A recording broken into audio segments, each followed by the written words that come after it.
Want to work on your swing in comfort or watch from the stands in something sharp? Charles Tyrwhitt has a collection of smart, casual menswear perfect for cricketers, professional and novice alike. All now with an extra 10% off sale with the code Wisden10. If it's good enough for Josh Buttler, it's good enough for us. We'll leave a discount code in the description below.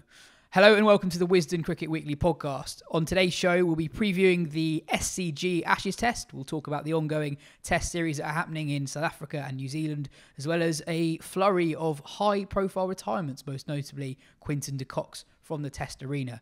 I'm Yas Rana, and with me over Zoom is the managing editor of Wisden.com, Ben Gardner, and the magazine editor of Wisden Cricket Monthly, Jo Harman. In addition to what I mentioned in the intro, we've also got a snippet of a fascinating interview that Jo did recently with the Parkinson twins, Matt and Callum. We'll be playing that later on in the show. And if you're watching this on YouTube and you like what you see, don't forget to hit that subscribe button. Let's start with the latest Ashes chat. And depressingly, we've got to start with more COVID news, I'm afraid. Travis Head has tested positive for COVID, so we'll miss the fourth test.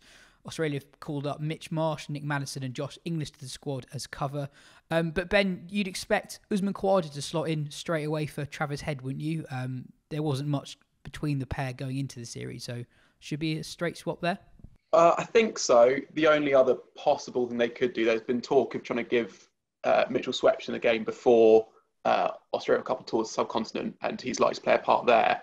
But if they can use the last two tests of an Ashes series to blood some players, kind of shows where England are. But if they were to do that, then they might want to bring in Mitch Marsh to give them an extra seam bowler as well. So that's the other way they possibly could go. But yeah, I'd expect Khawaja to come in, I think. And it'll be interesting to see how he goes as well, because he's been in brilliant Shield form. It was very close. And I think that's what England would least want Australia to do with him having scored Ashes runs before. So yeah. And an excellent record in Australia as well. Chris Silverwood has also tested positive, which brings the number of positive cases in the England camp to 9. Jo, it's kind of remarkable that none of the playing group have had it yet. England had a training session the other day that was abruptly halted after a net bowler received a positive test mid-session, I think. Darren Milan afterwards said it was a bit of a shambles, and the coaching staff is pretty skeletal at the moment. And Adam Hollioake, who coached in Australia, was supposed to join the squad, but was then deemed a close COVID contact. You had BBL games cancelled. The CA chief, Nick Hockley, has also tested positive. It's kind of mad that at this time of recording, at 2:23 on a Monday, it's still going on, despite the amount of COVID that's obviously around the two squads. Yeah, it's amazing it's still going, particularly when we think what cricket's been cancelled in the past, England leaving South Africa, and obviously India leaving the Tour of England early. I guess in a way we should be celebrating the fact that the cricket continues and people are doing a fantastic job as best as they can in very difficult circumstances to keep the show on the road. From a kind of English perspective, it just feels like another kind of grim aspect to a pretty grim tour, really. I think there'd be some England fans who wouldn't be particularly bothered if the tour was called off at this point. Dare I say, there might even be a couple of players who might feel the same. But yeah, it's good, certainly for Cricket Australia. They need these matches desperately. They're a huge part of their kind of budget for the year. It would be a disaster for them if they lost a test match or two. So fingers crossed, they do manage to just about keep going as they are. But yeah, as you said, it's really quite astonishing that England haven't had a single player go down with yet, particularly now that we know Chris Silverwood has tested positive himself. And we'll just see what team ends up on the park. Yeah, you're right. 3-0 is would be England's second best result in Australia in the last 20 years. So that would be something to cling to for Jo Root, etc. Not that we're hoping that happens, but yeah, it's hard to think. Well, I guess what is the difference between this and the South Africa tour last year? I guess vaccination status is the main thing, and also the actual variant itself is less mild. So you hear. But yeah, it does say something. Would you say? More mild. Yes, less severe. Yes. But it does. There's something about. I mean, as much as it's good the cricket's going on. It's, I think, and I know the Pakistan tour was cancelled for a different reason, but it does just feel like that was cancelled so hastily, and the will of the ECB to keep things going is just different when different countries are involved. And I don't think that is controversial to say at this point. The other thing I can't work out is what it would take for the tour to be cancelled. Is it as soon as there's one positive within the playing group? Does it matter who that is? Or is it literally if there are 11 professional English cricketers in Australia, then the Ashes will go ahead and it doesn't really matter who those 11 are? I don't know. Yeah, I mean, Joe, on last week's show, after the MCG test, we talked a lot about like structural reasons of why England aren't producing as many high quality test players as Australia are at the moment. But another big part of the series has been England have underperformed to what you'd expect them to, particularly the bat. And Alistair Cook's been quite interesting on this. He's talked about the effect of being in bubbles for so long, and England have been in so many more bubbles than Australia have over the last year, and the cumulative effect of all that. And given that tours have been cancelled in the past and test matches have been cancelled in the past for not just positive cases, but anxiety around that and how long England have been in those bubbles, I'm kind of surprised that England haven't been more vocal about how difficult it has been for them this tour. Yeah, I mean, Stuart Broad covered that in his column for the Daily Mail.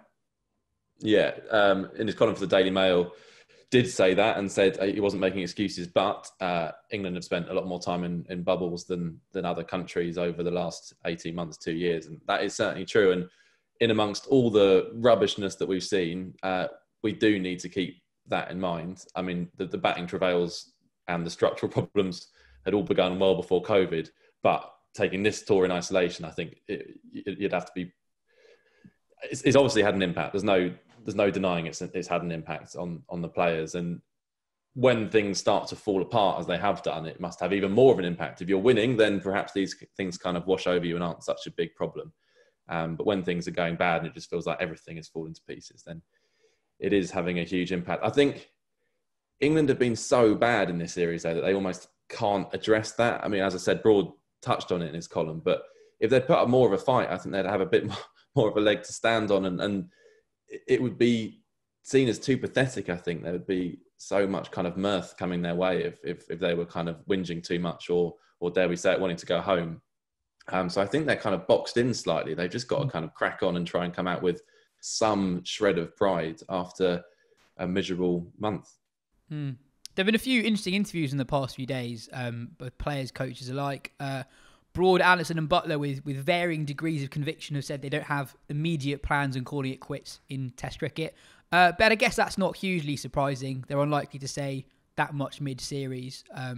Broad is probably the most interesting one, I think. He's talked about how frustrating it's been not playing on the two of the most helpful surfaces a bowler like him is likely to come across this series, and how he's not had much of a chance to influence the series. And at 35, Ollie Robinson seemingly ahead of him in the pecking order, he's in quite an interesting position.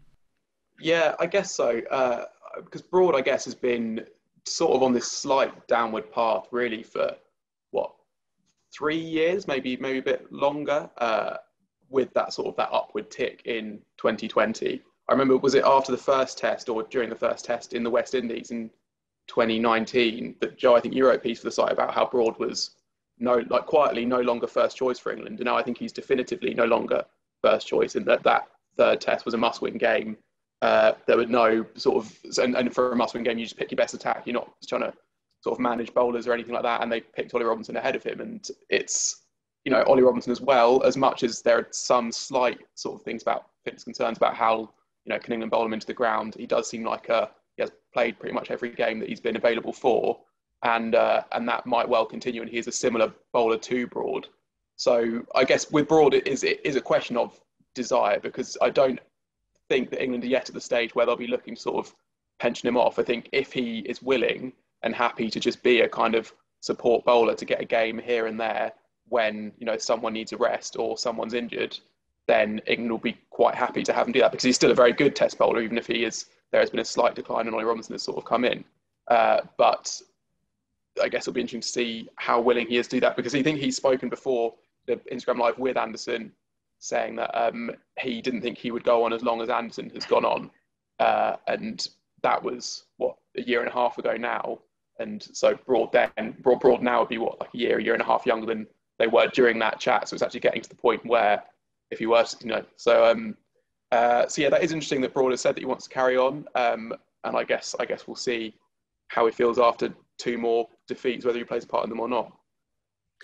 Yeah, you can sort of read between the lines of these things. I didn't necessarily read it as he wants to carry on, because he said he was never one to make emotional decisions, so he wasn't going to make an emotional decision. To me, that almost implied that if he was to make an instinctive decision now, it would be to call it a day. But actually, he's going to kind of take time to reflect on it. The other thing, I mean, Stuart Broad has had such a wonderful career. Does he really want to leave it at the end of this Ashes series, or does he want to keep playing, even if it is a bit part, as Ben says, in a home summer, and get his send-off at the Oval or wherever it might be? And I mean, sport doesn't leave a hell of a lot of room for sentimentality, but I think in certain instances, it's nice if it can do. And I think it's not like Broad would just be making up the numbers next summer. He'd still be a really effective bowler on English wickets. So I suspect he will probably play on in some capacity next summer and at least play a handful of tests. The kind of slight added complication with Broad is that he is obviously going to go on to have a career with, I imagine, Sky Sports. He's already done a bit there and settled in quite nicely. He's obviously going to be very good at that role. There are opportunities opening up there. Michael Holding's retired. David Lloyd has obviously just retired or been retired. So there is that opening there in the Sky box, and maybe could that potentially be too much to resist if he gets like a full-time job offer, which might possibly be on the table. This is all just speculation. I haven't heard anything, but that might possibly force his hand. But I suspect he'll probably want to see out the home summer and have the send-off he deserves. Yeah, I guess to what Ben you said earlier, the decline hasn't been that. I'd argue there hasn't really been a decline. He was very, very good in the 2019 Ashes. He was very, very good in the 2020 home summer, and he's played 6 or 7 tests since where he's not been quite as good. Like, I feel whenever anyone above the age of 32 has 5 or 6 tests where they haven't been quite as good as they have been in the past, it's easy to come to the conclusion that there is a irreversible decline there. But I don't think we've seen enough to suggest that has happened with Broad. Yeah, I'm not saying exactly that he's a shadow of the bowler he once was. So these are things of fine margins, and I guess it's as much to do with that minor downward tick as it is to do with Ollie Robinson's emergence, I think, because they are quite similar bowlers who fulfil quite similar roles, and one of them is a bowler who could build their attack around for the next 10 years, and another of them is coming to the end at some point. And also I think Robinson is at this moment in time a slightly better bowler than Stuart Broad, which is it's not a massive thing, but when it comes to a judgment call between the two of them, England have shown that they prefer Robinson, and I don't see that changing unless there is an injury or a loss of form or something. So yeah, that's that. But I think it was interesting you mentioned BUTTLER as well, because I think that there's a weird amount of chat about BUTTLER you've got to separate quite a few things. So there's people questioning his desire, which we'll get into in a second, but people just questioning his place in the team just based on merit. I think he is one of England. I mean, it's not a huge bar to cross, but he's one of England's more reliable batters in the top sort of 3 or 4, going back to when he made his return to the side. He's also a pretty good wicketkeeper. I mean, he does have his blemishes, and he might not be the keeper that Ben Folkes is, but Folkes is built into this sort of myth by supporters on Twitter of this guy who's going to just be able to replicate his county average exactly in the Test arena and never fumbles a chance, which I don't think is hugely fair on him or on BUTTLER. And then on his desire for the game, for Test cricket, the other thing with BUTTLER in his play style is obviously when he's such a brilliant wide ball player, is that if he's just quite a good Test player, that's not enough for some people. They say Jos Buttler, he's not as good in Test cricket as in white ball cricket, therefore let's get someone in who's better. But I just don't think there is someone who is better at this moment. I saw one tweet saying Jos Buttler was picked to score 100 ball, 150 for number 7, and he's not doing that. And it's like, well, who is doing that? That's quite a tricky thing to do. Like someone who is contributing semi-regular 30s earns their place in the side for England at the moment. And then on his desire, I think there's a couple of things that work against him. Firstly, I think he has a tendency just to kind of look quite sad. So when he drops a catch and the cameras then zoom in on him, people are like, oh God, what is going through Butler's head? He must feel absolutely awful. When he does just have quite doleful eyes. And I think that does play a little bit of a part. There was a clip that was going around Twitter of the cameras doing quite a slow zoom in on him. Everyone was like, they put the hello darkness, my old friend over the top of it sort of thing. But I think that is a bit just how he looks. And then also, I think it's probably fair to say that he doesn't when he talks about Test cricket, he doesn't love it with the same enthusiasm as some other players do, and he might well see T20 cricket and Test cricket as slightly more equitable in terms of career goals and that sort of thing. But again, that doesn't mean he's going to pack it in instantly just because people have a slightly different view of the priorities as he does. Like, that doesn't mean he doesn't want to play Test cricket at all. It just means that for him, it is not the be all and end all. And I think that's kind of fine if he is happy enough doing one, happy enough doing other. I can see how that feeds into the sort of will he then consider if it is, worth the hassle? But I think he does think it's worth the hassle. He doesn't think it's worth the hassle because it's the only thing that matters to him. I think he thinks it's worth hassle because on the balance of all the things, it's still quite a nice thing playing a Test match for England. Jo, Phil interviewed Gary Kirsten after the Test. I thought it was a really, really interesting interview. It's up on Wisden.com at the moment. I think, am I right in saying a longer version will be appearing in the next Wisden Cricket Monthly? Yeah, I'm not actually sure if it's a longer version, but certainly an adapted version alongside our Where Do England Go From Here kind of feature. And obviously Kirsten might be part of that. Yeah, I mean, I'm just going to pick out a few lines from the piece. So he said that when I was at the 100, I asked 6 or 7 people what they thought the England Test team's top 6 should be, and no one gave me the same answer. This is a real indication to me of the fact that England don't understand what their top 6 is. That would be a massive cause for concern. It just feels like Groundhog Day here. It's average, mediocre cricket when he's talking about the county championship here. I think there needs to be more intensity to the first class format. You can't have so many games. You lower the intensity, you lower the standard. Make every innings a priority. Don't make it so you've got 28 innings a season. Make it tight, make it 16, so every innings is a big one. You need players thinking, geez, I don't have a lot of games here. I've got to make this a big one. And the other thing, of course, is that bowlers operate at 70% because they know they can get performances and wickets bowling at 70%. So it's not good for them either. He talked about, if I was looking at Test match batting, I'd be thinking, is it time to go for the type of technical player that is best suited to Test match cricket? I think one guy who's technically a really good player is James Vince, who hits it in the right areas with a really good straight bat technique. I'm not saying he's the only one, but he's the most visible to me. Jo, it was a very interesting interview from someone who's twice gone for the job before. He broadly expressed interest in it again if it were to come up. And he's really opening up and being very honest about his views on English domestic cricket at the moment. Yeah, I mean, I think he's talking a lot of sense there. There's not much that I disagree with, but it is quite a punchy way to put yourself forward for a job by absolutely kind of slamming the structure you would potentially be working within. I know Kirsten's taken a bit of stick from a couple of members of the press for kind of giving that interview in the first place, given that Silverwood's still in the job and that Silverwood had COVID at the time. Personally, I don't really have an issue with that. It's not, Kirsten didn't text Phil and say, I want to speak to you, I'm up for this job. Phil was interviewing about a range of subjects and that naturally came up as a bloke who'd twice gone for the job before and he spoke openly and honestly. So I don't have an issue with that. I just wonder from Kirsten's point of view whether this is the smartest way of putting yourself in a position to get the job.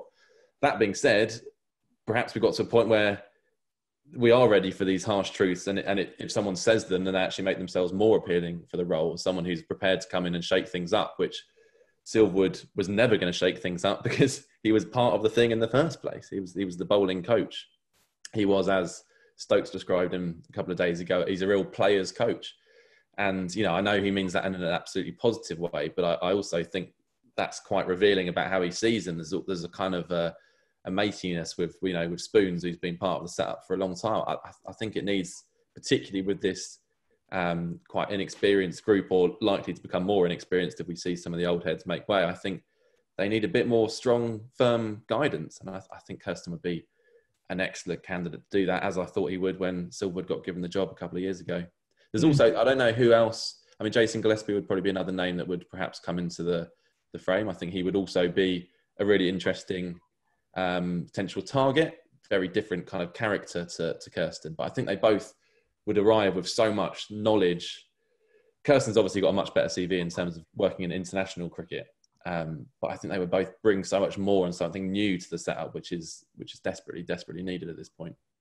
Yeah, I think England's next head coach will need to be someone batting focused for me, someone who can, because that's where England's main issue is. I also wonder with Gillespie, because he's such a likeable bloke and he talks really well, whether he gets something slightly an easy ride. Like his record at Sussex is actually a bit more checkered than it's sometimes made out to be, I think. And it's not like he's been passed over for a couple of jobs as well, which is, I think, interesting. I think it's also the Stokes' comments I thought were interesting because there had been a few reports of sort of slight unrest within the English dressing room. I don't know if you saw when Chris Wokes at a presser last week, he was asked about whether he thought Joe Root should stay on as captain, and he said, yeah, I think Root's got a pretty good record as captain. We're really happy with him, so I'd like to see Root stay on.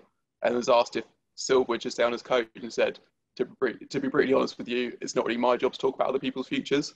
So having answered two questions a bit differently. So yeah, I saw people mention Graham Ford as well, the former Ireland Sri Lanka coach, who I think also has a record of improving young batters, which I think has to be the main thing. I guess the other thing I also wonder is if it's as important as who the next coach is also just what the general reaction is. Like there's got to be some sort of wholesale review, I guess, because there are so many solutions being put forward, whether that's and drastic things like from fewer counties to, like kind of ripping up the schedule and all these sorts of things. And it's tricky to know how thorough you need to be in that process before you make changes when the situation is as dire as it is. So it's quite a tricky position to be in, I think. Another interesting interview this week was with Graham Thorpe, one of England's current coaches out there at the moment, and he gave a very honest interview about England's batting and particularly Rory Burns. He said, like any player, they get to a point, and I said to him, you've played 30 test matches and you average 30, so we want you to be doing more to be better than that as a player.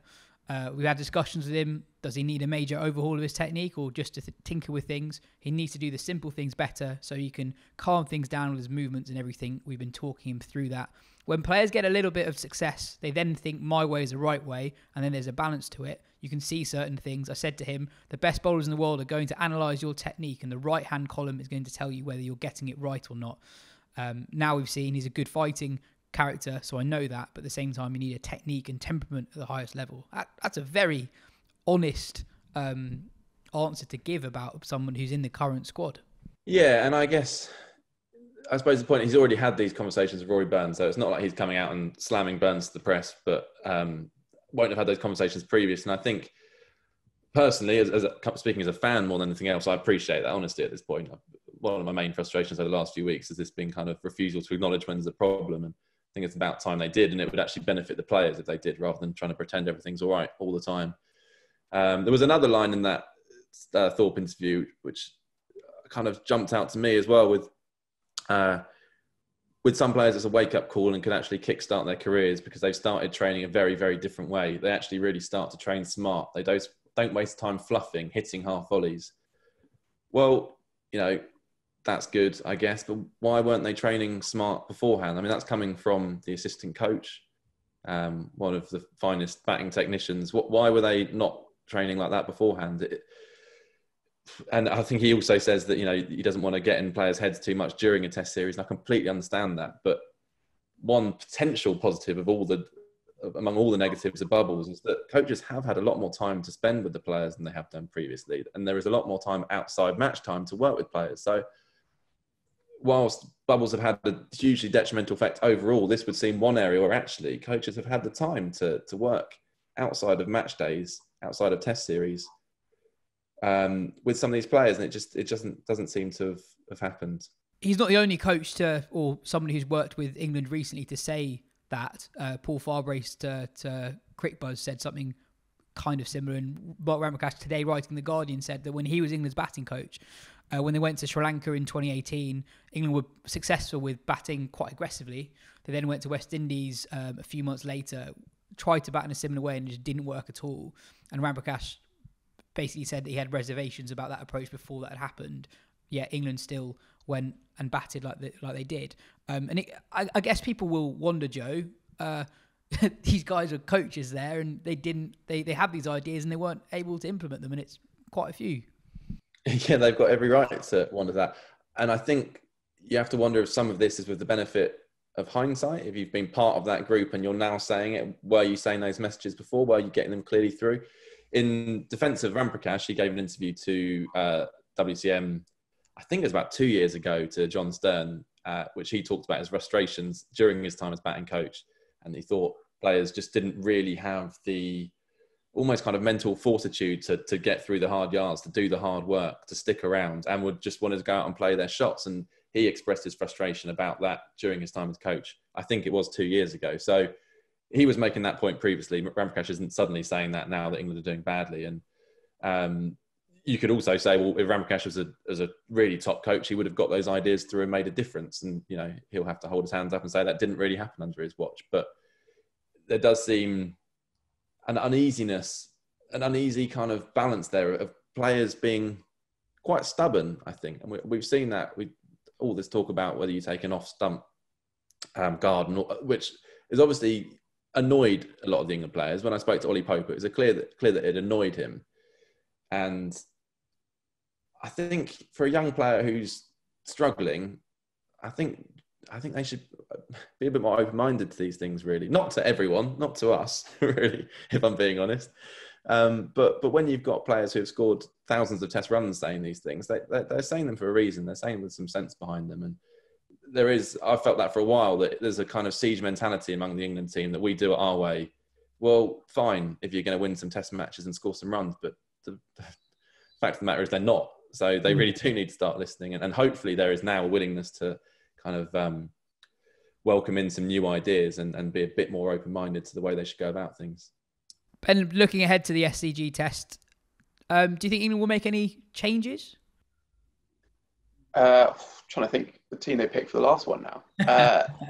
Well, I guess you'd be just Australia won by a lot. Yeah, no, I remember that now. You'd be tempted normally to give Hamid a break, I think, but given what Thorpe has said about Burns, I think that's unlikely. I personally would, I think Bairstow has kind of been a sort of a makeshift selection for a couple of sort of presence challenges for about a year now. That's what he was in India, that's what he was during the summer, and that's kind of what he was in this series as well. I think that was always a bit more in hope than an expectation. And now that these last two tests have to be seen as building towards the future, my personal choice would be to get Dan Lawrence back in, but I'd even rather see Pope in there, I think, than Lawrence, just with giving someone a couple of tests just to, maybe slightly less pressure, see if they can do something there. And then I guess the bowlers, it's kind of just take your pick. They'll know more about who's sort of pulled up. I guess they didn't have much work to do in the last test, having the lowest score to lose by an innings this century. So they should all be pretty fresh, if nothing else. There are those guys who are there at the BBL as well. They're not there for much longer. I think it's kind of the last chance to pick James Vince at least, because he'll be going off to the Caribbean. So if England did want to do that, they'd have to do it now. But I think that's quite unlikely because we haven't heard anything about it. Joe, what do you reckon? They've kind of got nowhere to go, really, with the batting lineup, because I think Burns is marginally more likely to score runs than Hamid, but to drop Burns and then bring him back the next test is just a bit mad, really. And similarly, I would have definitely picked Lawrence above Bairstow for several of the reasons that Ben's just outlined. But when you have brought Bairstow in and he's got 30, 30 in the context of this series is a score. I don't think you can drop him one test later either. So yeah, I would probably, ridiculously, given the hammering that they just got, stick with the same batters because of the reasons I've just said, but it is a bit nonsensical. As for the bowlers, I'd bring in, I think, Broad for Robinson, who I think he's bowled well in this series, and I think his fitness just looks a little bit not quite as high as the rest who've been around international cricket for a while. I'm sure it will get there, but I think his pace is down quite a bit and noticeably over the course of a day. So I think I would bring Broad in, and particularly given Broad's kind of latest chat in the press, I think it's another opportunity to say, all right, well, over to you, Stuart. If you really deserve your place, if you should have been picked, show us that we were wrong, and see how he reacts. And I think Anderson would have to play, and you've got to pick a spinner, so that's Leach. Yeah, Bairstow is so strange, isn't it? I think this is his third separate run in the side this year, maybe even the fourth.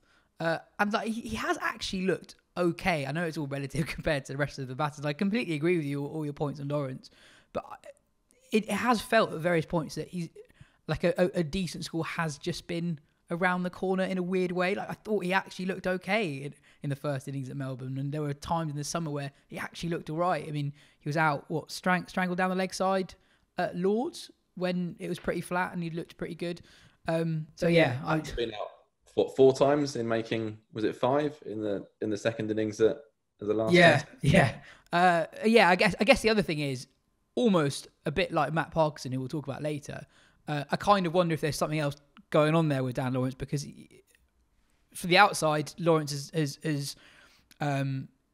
he's had a few scores of note this year in a way that Bairstow and Pope haven't really. Bairstow and Pope have 250s between them. Lawrence in fewer test matches has scored 3, and he had a other good 46, I think, at Ahmedabad. So I wonder if there's something else there, or people in the England hierarchy seem to have made a decision on Lawrence that we're unaware of. It's interesting with Lawrence because I think there is now a lot of conversations, and you hear it from Ricky Ponting and others saying that England's techniques are just wrong for Test cricket, and there is already concern that Lawrence's technique isn't what you need for Test cricket. That he plays too much through the leg side, and that he is vulnerable in ways that a Test batter shouldn't be. So if England are getting that criticism and like, here's our new guy that we brought in and it's Dan Lawrence and he's also going to play in a bit of a weird way, then you're kind of adding kind of fuel to the flames in some way. Yeah. All that being said, I think certainly in terms of what we got out there, he's the best we've got, and he's absolutely worth looking at. I think we've run our race with Johnny Bairstow as a Test cricketer. The only other thing, sorry, I was only say that the only other thing is potentially plucking an opener out of someone who's not actually in the squad at the moment. Sam Robson is in Australia. He was one of the highest run scorers in the county championship last year. I don't think if Sam Robson had those 7 test matches that he had in 2014, in 2021, he'd have been dropped so hastily. I know that sounds like quite an extreme option. I'm not sure if he's still there, but if he is, I would really be tempted because given what Thorpe has said about Burns, Hameed averages about 10 this series, Crawley averages 10 over a whole year. First, from a pragmatic point of view of who's going to score more runs, I'm not sure it's going to be Hameed and Crawley. But 2, also what the long-term damage could be of giving Hameed all 5 here, or giving Crawley the next 2. If he's I'm not completely discounting the possibility of those 2 scoring runs, but if the England hierarchy aren't massively confident in them 2 scoring runs, I don't think that would be that bad an option. I don't know how that would work with COVID bubbles and all that, but I wonder if that's been considered at the very least. I thought Sam Robson got treated really harshly. He was basically a victim of England's scheduling. That was such a long gap between England's Test series, an oddly long one, that by the time it came round, that Lyth had a brilliant county season, and the energy was very much for Adam Lyth. And then Trott kind of got picked as an opener, didn't he, in the Caribbean briefly. And by all the time that had happened, Robinson was kind of forgotten about. And when he went back to county cricket, he didn't kind of pile on the runs at all for a couple of years. But yeah, if you look at a long period of time, then Robson is right up there with the most kind of credible candidates as an opening batter, and did okay without setting the world alight. But I absolutely agree. Yes, if it had his time that he had then now, we'd all be thinking, wow, this is really quite a successful start to a Test career, rather than dropping the bloke. And he was also only like 24 at the time as well. He was basically Sibley's age when Sibley first got picked. He was basically that young. He's I think he was the same age as like Hameed is now as well. So he was quite young when he got that opportunity. And Ben, quickly just on Australia, how do they pick a bowling attack for this Test match? Do you drop Scotty Boland? Well, I guess they probably. It is tricky, but it's not tricky from a point of view of. It's tricky to predict, but I don't think it's in a way tricky for them to choose. Like, they can kind of just go with whichever way they feel, because they can say it's rest and rotation. They can say they want to give someone a bit more of a go with the series having been won, or they can say they're trying to go for the jugular and pick their best attack. So I think they can kind of do what they like, and they can justify it pretty easily. If they're going to, because also you've got Richardson as well. So already they had a bit of a debate, even if it was just Stark, Hazelwood, Cummins and Richardson that were fit, and now you've got Boland as well. I think in terms of quality, despite his amazing start, I think Boland would be below those 4, but maybe they do just sort of keep the story going and hope he sort of winkles a few more out, basically. But yeah, this is a proper problem of plenty that isn't really a problem, I think. The one thing I would have said on England is just that Mark Wood will be an interesting one to see how England handle him, because the SCG is supposed to be the flattest wicket in Australia, and that tour of the West Indies all of a sudden looks quite a lot more important, I think, in that we know that England are quite a distance from the top 3 in the world. What we don't know yet is kind of how far they've fallen below, and that West Indies tour has always been quite a difficult one for them. So actually, as much as we chastising them for planning all the time, they really do need to get something from that series, or else it really will be sort of all panic. You're saying wrap Mark Wood in cotton wool, take the 5-0, wrap him in cotton wool for the tour of West Indies. Yeah. I'd love it if Roots came out and said that at the toss. Moving to South Africa, India beat South Africa at Centurion in the opening test of a 3-match World Test Championship series over there. KL Rahul hit a brilliant 100 on the opening day. It was a relatively low-scoring affair. South Africa were bowled out for less than 200 in both innings. India for 174 in their second. India's quicks were brilliant. Shami took a first innings fifer. Bummer with 2 magic balls in the fourth innings. One that was basically a 90-mile-per-hour off-break to Van der Dussen that he left. And then another one was a Yorker, I think, to Maharaj. Charlie asks, what are India going to do when Rohit is back in the team? Surely Agarwal and Rahul stay and one of Rahane or Pujara go.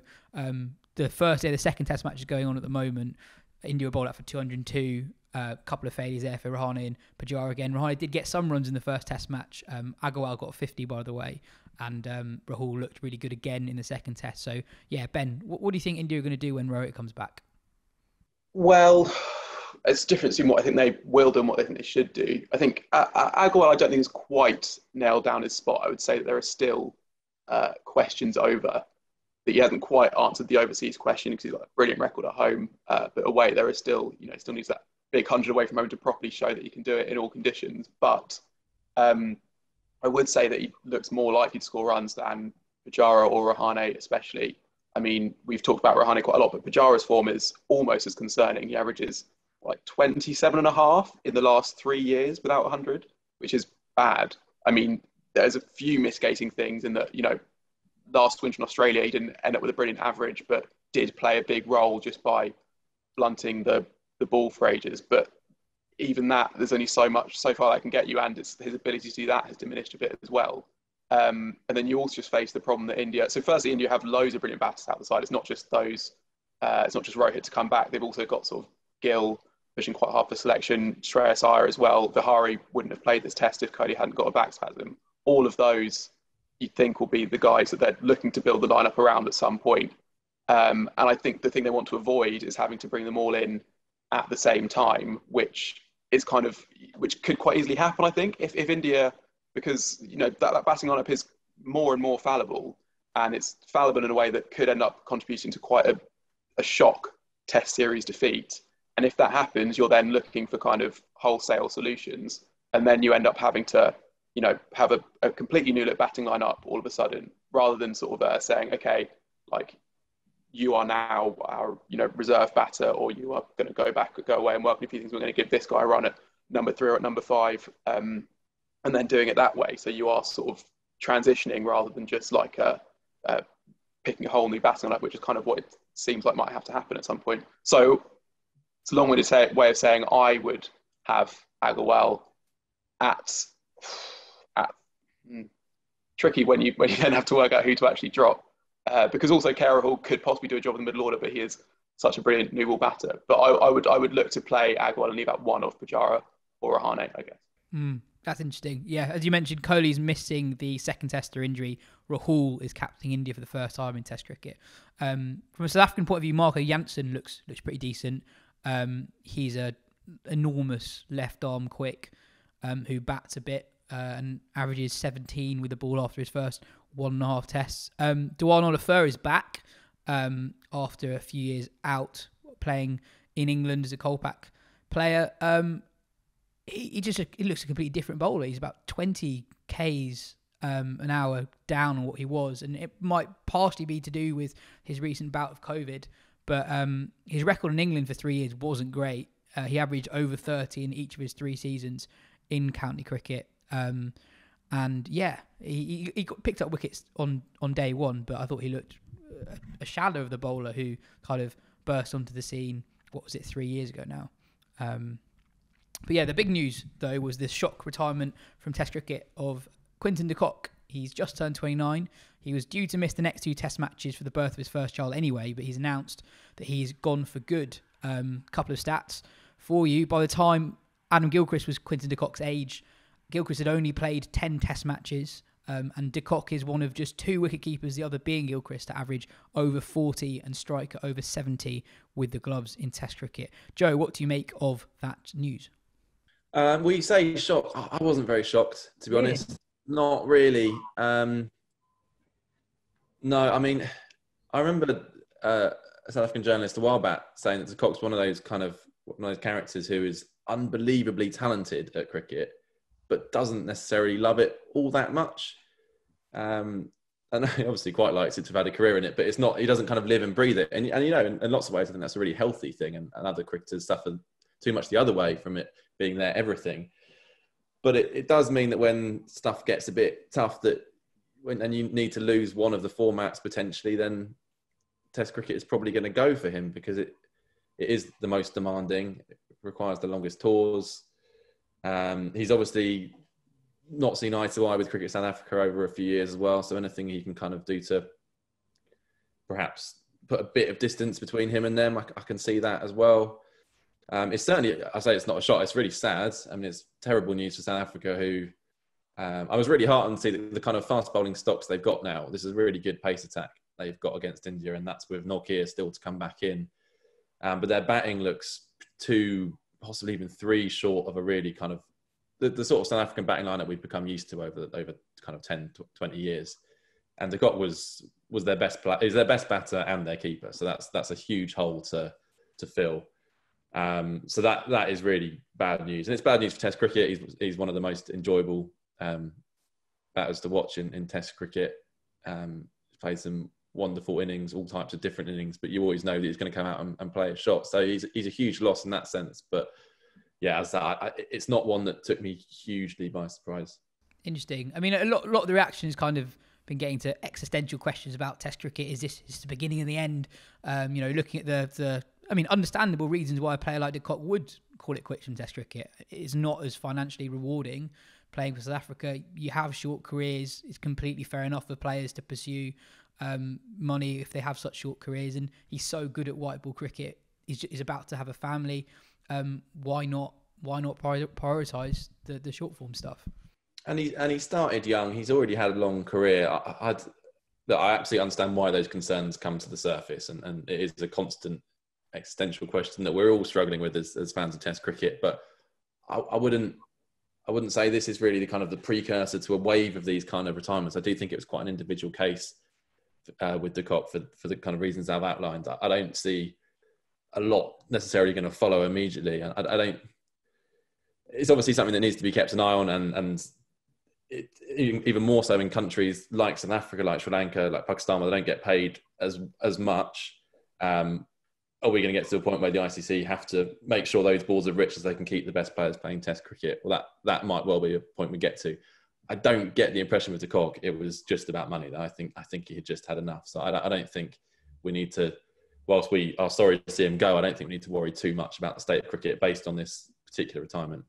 It's a fair point. He had a pretty much 8-year-long Test career, which is, his Test career was, I think, actually about the same length as Andrew Strauss's. I might be wrong, but I think it was about the same in terms of actual length of time. Other retirement news, Ross Taylor has announced that he's calling it a day from international cricket at the end of this New Zealand international summer. He's the leading New Zealand run scorer in both Test cricket and ODI cricket.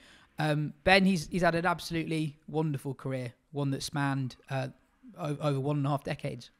Yeah, and for a time, he was genuinely one of the best all-format batters in the world. I think from sort of the 2015 World Cup onwards, for about 4 years, he was averaging second only to Kohli in ODI cricket, as well as being a brilliant Test batter in that time.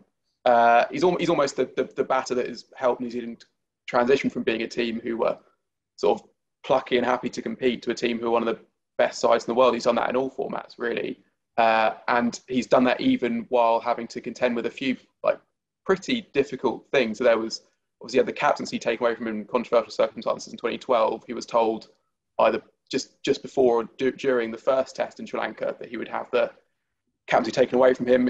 Martin Crowe wrote before he died that Taylor sort of called him up saying he was thinking about sort of quitting the game entirely when that was going on. And then the second Test comes out and hits 140 and a 70 odd, which Crowe described as the equal greatest performance in New Zealand's Test history, which is quite something. And then a few years ago, he realised he just couldn't see the ball as well as he could before, and they found out that he had a growth in his left eye, I think, that he managed to still keep playing cricket during. I think New Zealand, the batting stocks weren't quite what they are now, so they had to pick even a partially sighted Taylor was still in their best 6 batters. And the last innings before he went to have that removed, he scored a quick 100 against Pakistan, which gave New Zealand just enough time to force a win.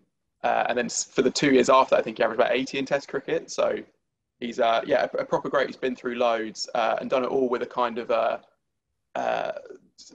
sort of a bit of a shrug and a smile. I think like his celebration when he sticks his tongue out is one that I've always quite liked, because as trademark ones go, he seems to do it almost reluctantly, I think. But yeah, it's a shame to see him go, but I think this is the right time. He's managed to bring that crop of batters has been brought through partly because of the stability that he's given the side, and they are now ready to take over the mantle.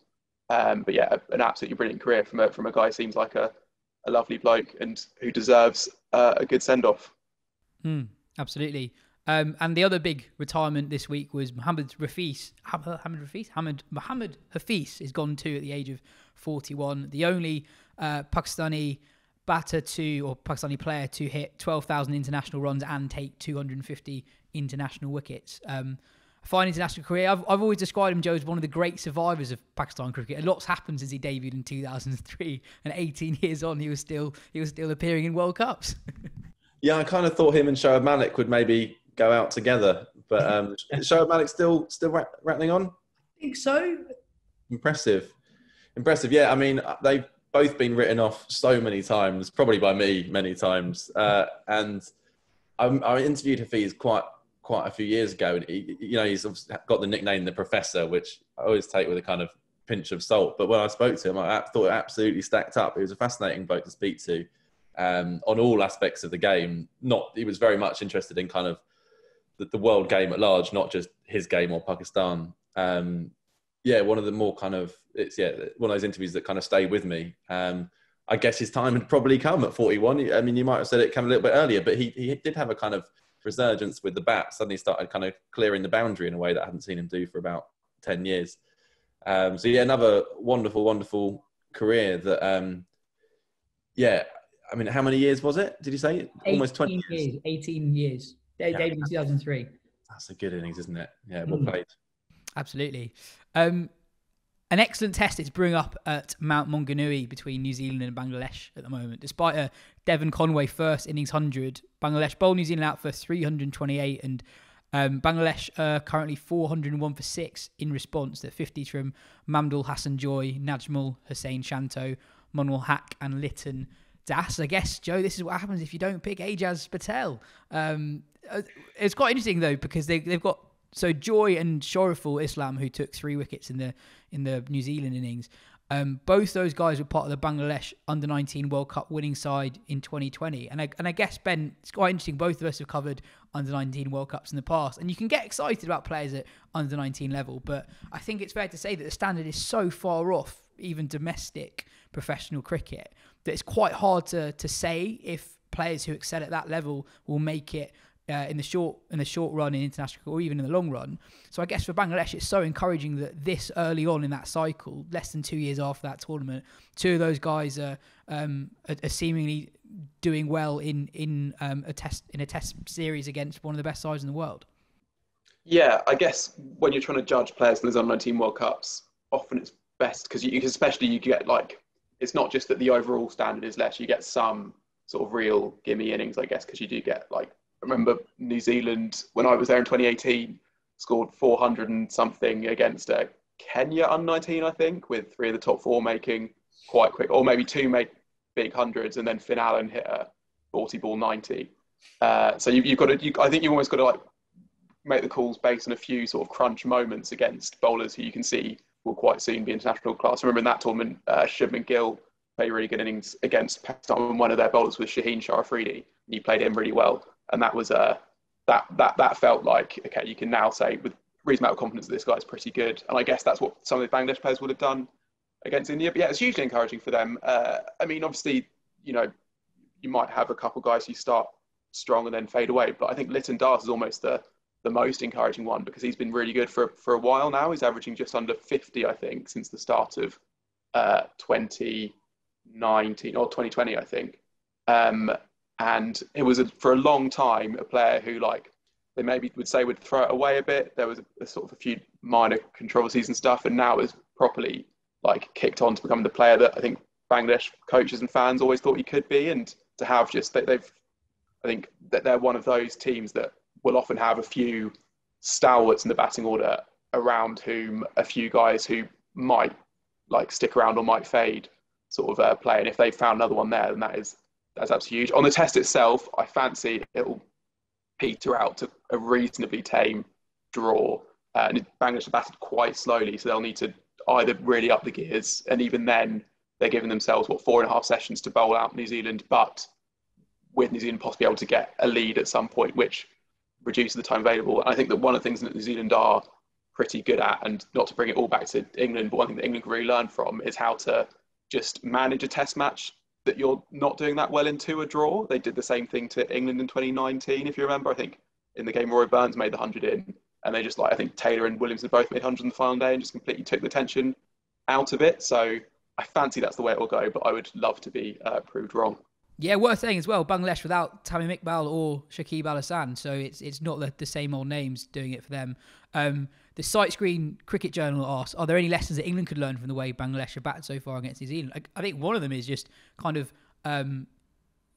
basing their game plan on what New Zealand do. New Zealand bat slow and long most of the time in home test matches, and that's with the exception of Lytton Das. Lytton Das added a bit of impetus to that innings, but up until then it was really, really slow going, and I think that is the way to go against an attack as good as New Zealand in New Zealand. We're going to finish the show off with an interview Jo did with the Parkinson twins. It's a great listen, and I hope you enjoy it as much as I did. But before we get into it, Jo, it was very interesting. Matt was very honest about what it was like to be in Australia and not really get an opportunity to play. Obviously, the weather played a part there, but Parkinson didn't play in that game between England Lions and Australia A when he might have expected to. Yeah, so the interview I caught him just a couple of days after he'd got back, so it was all still quite fresh. And yeah, I mean, didn't hide his frustration at all. It's obviously not an isolated incident at all where he doesn't get to really have a go. I think he does say at one stage no one was really to blame and the weather was a big cause of it. But there was the sort of the centrepiece of the tour for the Lions was their game against Australia A, effectively a kind of a test match in inverted commas. And at that point, they brought in Dom Bess from the senior group to get some practice, and Parkinson dropped out, and Bess was the only one to drop into that Lions side. So Parkinson obviously felt a bit singled out as the person to drop out, and he comes back having bowled 4 or 5 overs in competitive cricket whilst he's out there, which is no kind of tour. And then just after I did the interview, England announced their T20 squad to tour West Indies, and he's not in that either. And I'm sure he'd have been very frustrated about that. But I would say aside from that, they are both in cracking form. Both it's really enjoyable interview speaking to them both at the same time. They kind of bounce off each other in a really lovely way, as you'd expect. And it's one of the joys of the festive period chatting to those two. They're a really lovely pair. The full version of that interview will appear in the next Wisden Cricket Monthly. But Jo, before I play it as well, obviously Matt is a great favourite of the pod, but Callum had a brilliant season with Leicestershire, a real breakthrough season where he was one of the leading wicket takers in the country. And I've watched a lot of his highlights as a bowler. He reminds me a little bit of Leach actually in terms of the action he gets on the ball. He's quite an energetic finger spinner, I guess, in red ball cricket. But yeah, he's had a massive year as well. Yeah, I think, I want to get the stat right, I think he's one of only 5 English spinners to take 50 championship wickets in a season over the last 10 years, which, as Matt said, he did get to bowl about 300 overs. But still, it was a very good effort. And you say breakthrough season, it was with the red ball. With the white ball, he's been doing it for a while now. He's Leicestershire's all-time leading T20 wicket taker. I think it's not inconceivable that he could go with England at some point in white ball cricket. I think red ball cricket, potentially a bit of a stretch. But we could still see them playing together for England at some stage. That would certainly be a lovely story. Absolutely. Well, here is a section of that interview. So Matt, obviously you're just back from Oz not so long ago. Obviously the rain ruined that Lions match against the first 11, and then Don Best got the nod as a spinner for the Australia A game. Was it a tour you were able to take much from personally, or a bit of a frustrating trip? Yeah, it was frustrating. I think I went into the tour with sort of the hopes of it being like a match tour and trying to sort of push my case for the Ashes really, and it just sort of never got going really. No one's fault. Like the weather wasn't great. Almost like stop-start the whole time. And then we played a little bit of cricket, like the 2 warm-up games, a little bit. Bowled pretty well in this 1 warm-up game, bowled like 5 overs, and then got told that Bessie would be coming in to play that game. So that was frustrating. Obviously, to build up for that 1 game and then not to play, you sort of feel like the trip was pointless. I think I'd have been more accepting if more Ashes lads had come in. It's like if it had brought like 3 or 4 lads in, but to be the only one again not playing was frustrating.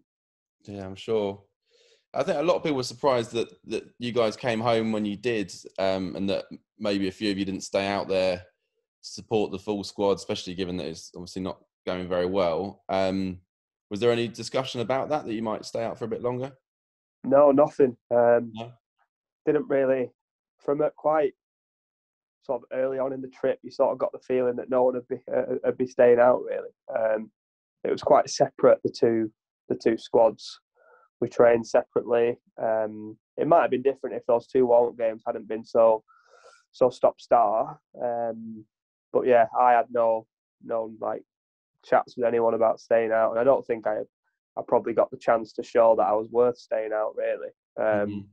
I think if you spoke to a few lads from that trip, they'd say the same as well. So probably didn't get a chance to show Rooty or Spoons that you've actually improved or that you've done anything, because I was confined to the indoor school in Brisbane.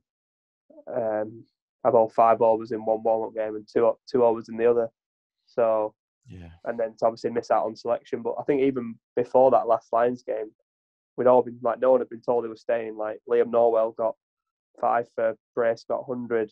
Yeah. Like no one, it was already done by then. Flights were booked. Interesting. And Callum, what you've been up to the last couple of months after a long season? Do you just want to put cricket to one side, or do you kind of, I don't know, do you pop down the indoor school, or how do you do it? Yeah, so I went on holiday with my girlfriend. Went to Antigua for about 10 days, which was really nice to get away. And then I've just been back in with the Leicester boys. We've got quite a young group and quite a big squad, so it's been really good. We've had about a 6-week block before Christmas, a lot of fitness stuff, and just doing drills really, grooving my bowling and obviously trying to get more output from my batting. So it's been quite busy really. I've been down in Leicester most weeks, so yeah, glad to be chilling now, back up north for Christmas. Nice. So I wanted to go right back to the start. Which of you arrived in this world first? Best 16 minutes of my life it was. Knew that was coming, those exact words. Yeah, no, I was first. So. And do you think that 16 minutes of seniority is reflected in your relationship or the way you act? I don't know. No, to be fair, I think I've said this on an interview in the past. I think obviously with Matt's kind of exposure to international cricket, and we're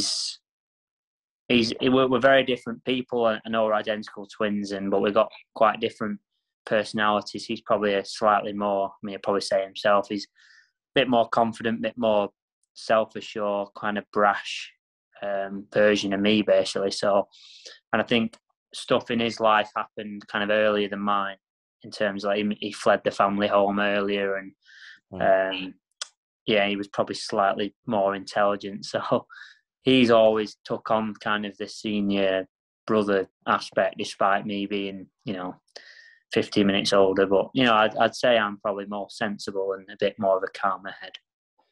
Well, because I was going to say, when it came to that Lancashire age group side who sort of destroyed everyone in their path, you were the captain of that side, right? So I was the captain to start with. Right. And then I got sacked. Did you? Bullshit.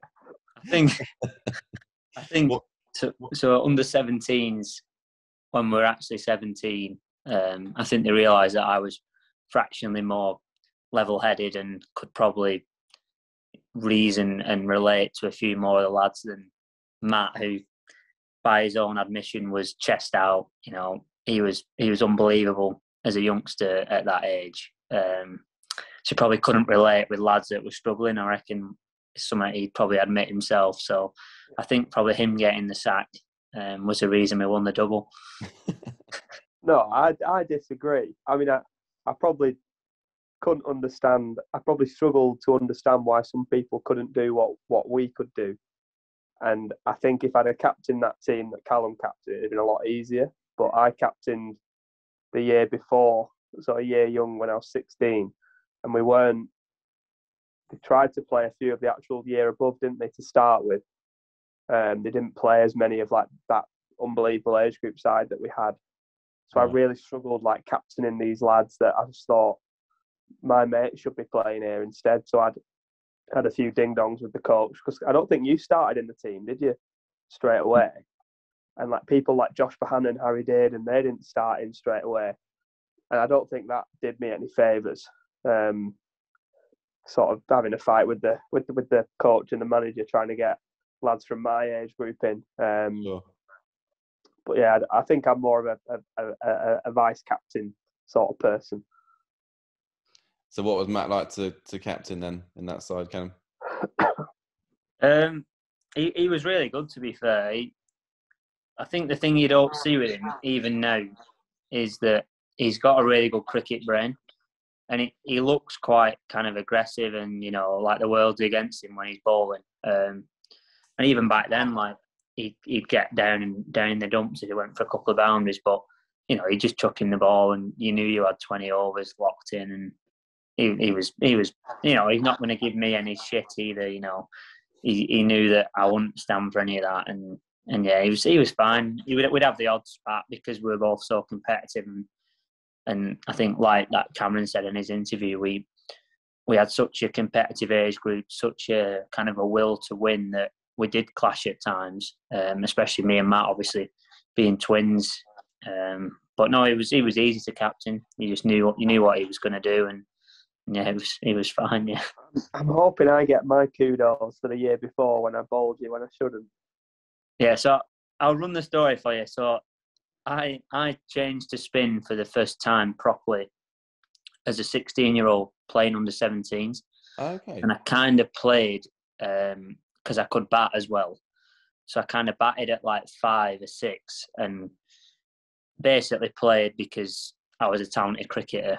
And I was lucky that Matt was captain, so I kind of bowled a lot more overs. Like Matt probably sacrificed himself. There was games where I'd bowl 25 overs and the next bowler bowled 12 overs because kind of Matt knew that I needed that for my development to try and, you know, have the opportunity to impress and kind of put a foot forward in that respect. So I think, if anything, to be grateful of Matt's brief reign in charge was that, you know, the brotherly love came to the fore and he probably shunned a couple of lads' development in order to kind of facilitate kind of my bowling, basically. Okay. And I think that goes back to my point about not being able to understand why some people couldn't do what we can do. Sure. Because I just completely racked off like a couple of lads. Like they'd be playing as a bowler and I'd bowl them like 3 overs out of 90. And they're gone. That's End it. of the day, Enough. end of the day, they'd be like, "Why do you and your brother bowl 25 each?" Well, there is a reason for that. That's all we have time for today. Cheers, Joe. Cheers, Ben. This has been the Wisden Cricket Weekly Podcast. If you're watching us on YouTube, do hit the subscribe button. If you're listening to the audio version, feel free to give us a 5-star review.